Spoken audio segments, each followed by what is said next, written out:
petugas loketnya, transaksi di loket, monitoring laporan transaksi, laporan paket, dan wallet. Nah, nanti bagaimana cara penggunaan wallet ya, itu kita nanti bisa tanyakan ke Om Willy ya, karena Om Willy sudah familiar menggunakan bagaimana itu wallet ya. Terus untuk New EPOS ini para petugas loket itu tidak perlu minta diaktifkan oleh KKP-nya ya, kepala agen.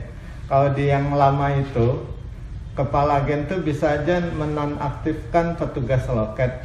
Tapi di New EPOS nih, petugas loket lancar terus. Nah, kemudian yang pertama yang harus untuk aplikasi New EPOS ini, kita bekerjanya menggunakan aplikasi Google Chrome ya, harus dia bekerja di web Google Chrome. Kedua, harus menggunakan printer DexJet, tidak lagi menggunakan printer.print. Jadi kawan-kawan yang hari ini belum ada .print masih ada waktu, besok ya. Kalau bisa langsung thermal aja ya, jadi nggak beli 2 kali ya, karena Juli harus pakai thermal. Tapi kalau misalnya sudah ada DexJet ya pakai dulu ya, rapopo berjalan. Itu 2 ya, 1 web Google Chrome, 2 printer DexJet. Nah, ketiga baru kita masuk ke aplikasi. Setelah itu kita ketikkan Mile ya, Mile app.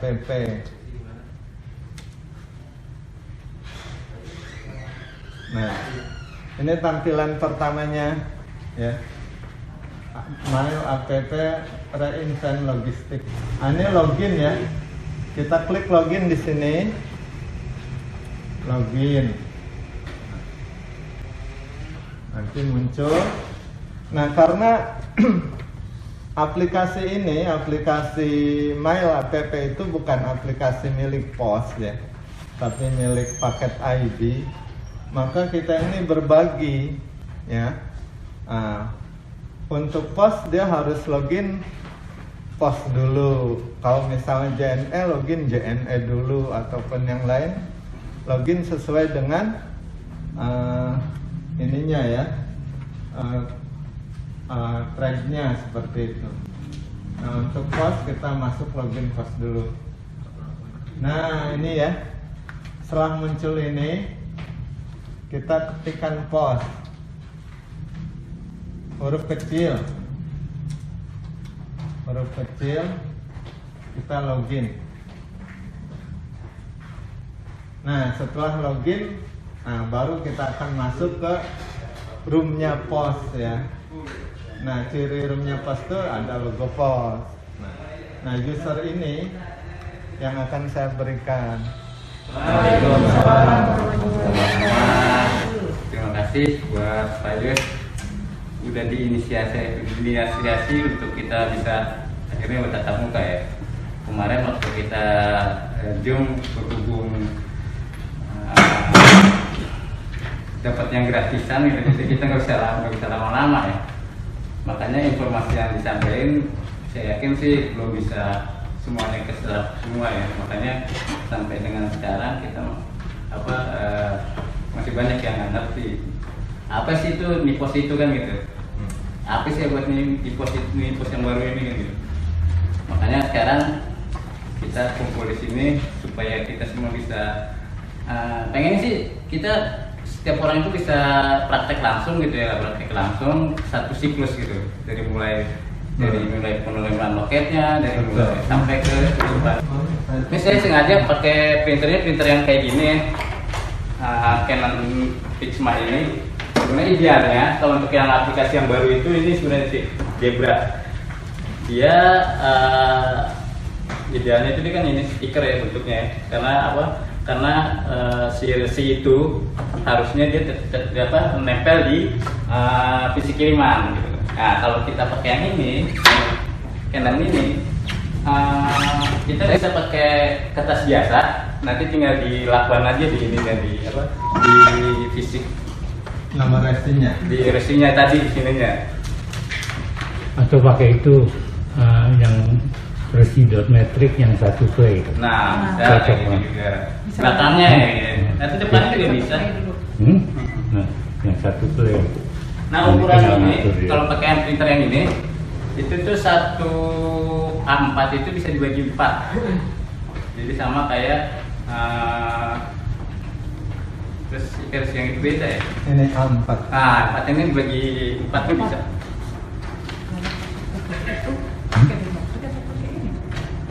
Dot metrik nggak bisa.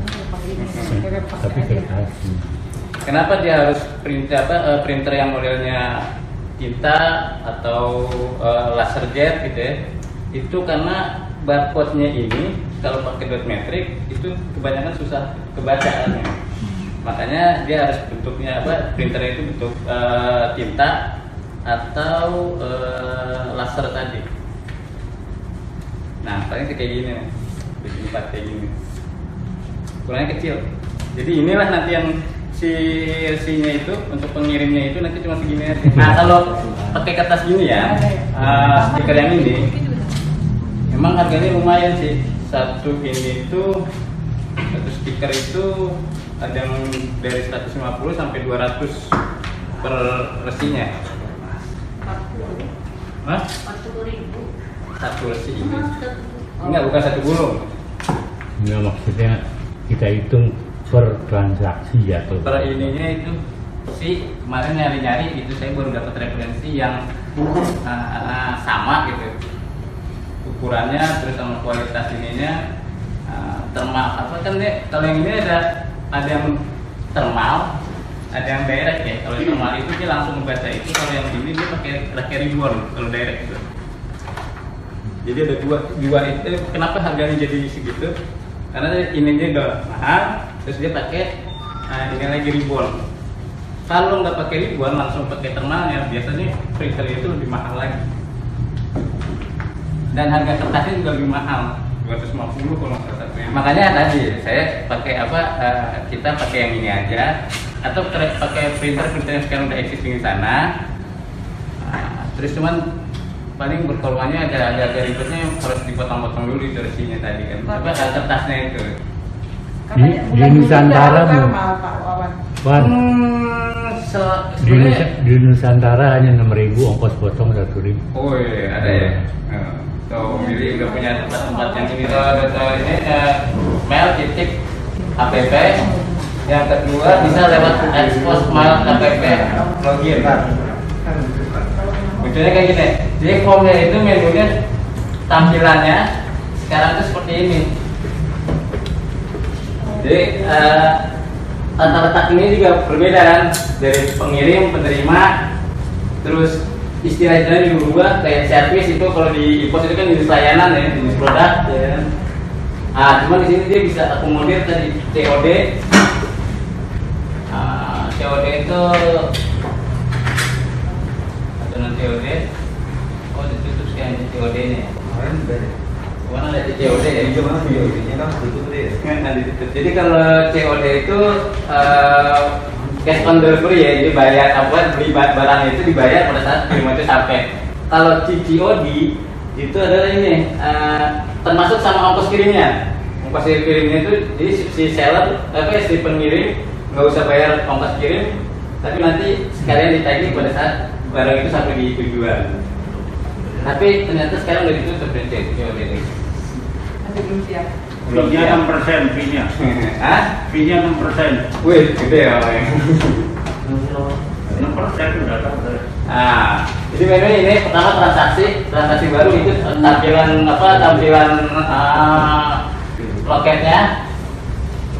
loketnya, terus yang kedua menu kedua lagi itu daftar transaksi, riwayat transaksi. Ini ada daftar menu itu ya. Jadi daftar transaksi itu isinya ini kayak backseat kalau di pos yang lama. Ini juga. Cuman dia lebih detail aja, beda kolom-kolomnya sama, daftar paketnya sama kayak basic juga, cuman dia ada ininya aja. Kolom-kolomnya berbeda dengan daftar transaksi.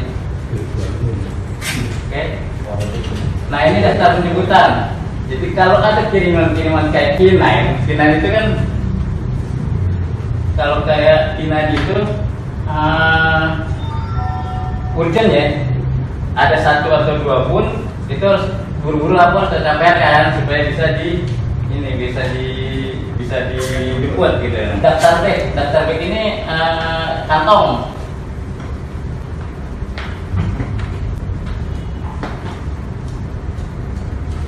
Daftar bag itu kantong gitu. Nah, kode kantong itu udah di generate langsung secara otomatis sama sistem.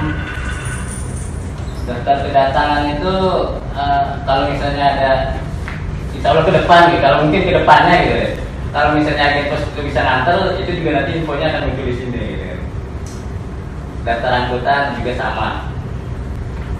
Jadi di aplikasi yang baru ini udah dipersiapkan ke depan itu gitu kan. Ketika mau ada agen pos mau dijadiin seperti apa, itu udah disiapin sampai ke mengantar juga. Jadi ke depan tuh agen pos itu bukan cuma buka loket, ya kan, duduk manis di depan loket, udah terus datang ini gitu. Tapi ke depan itu agen pos sepertinya kalau ngeliat dari aplikasinya gitu kan, ini bisa jadi seperti itu, bisa jadi nanti di pengantarnya gitu kan, bisa jadi dari pick up-nya gitu. Jadi bukan cuma sekedar loket pos aja. Oke, Om, nanti kita coba transaksi satu siklus Om ya. Iya. Nanti kalau keluar biaya bilang aja Pak Yus. Siap. Jadi kode pelanggan ini sama kayak di pos itu kode pelanggan. Udah bagging bisa dibatalkan. Oh, gitu. Yang penting mesti bagging dulu. Kode pelanggan, kode booking itu, ini kode booking kalau yang kita pakai ini pakai aplikasi Kinani Kikom ya. Nah, saya cuma ngasih tahu bahwa di aplikasi yang sekarang ini, kalau pelanggan itu sering mengirim lewat kita, dia otomatis datanya itu akan tersimpan. Jadi pada saat dia besoknya ngirim lagi, tinggal klik Kinani udah muncul informasinya, kan? Sekali kirim juga tersimpan. Iya, satu kali kirim udah langsung kesimpan. Jadi ini satu kelebihannya. Sama kayak DDS, DDS juga gitu. Kedua ini penerima juga sama nih. Saya lagi itu pernah sering, nah kan, tinggal klik udah otomatis terisi. Jadi salah satu ke ini sih lebih cepat di petugas loketnya. Jadi juga kita bisa tahu oh ini pengirimnya sering ngirim di tempat kita kan gitu. Jadi nggak usah nanya nggak usah. Ya mestinya kita punya treatment tersendiri lah kalau untuk pelanggan-pelanggan yang nggak sering kirim di tempat kita kan. Servis itu kayak kalau di kita itu istilahnya itu namanya jenis layanan dan jenis produk kayak bikinan. Gitu. Nah, iya. Pokoknya semua yang ini, semua yang ada di e-pos di sini juga udah ada. Jadi SLA itu service level agreement. Jadi berapa lama sih waktu tempuhnya itu juga otomatis kelihatan di sini. SWP. SWP.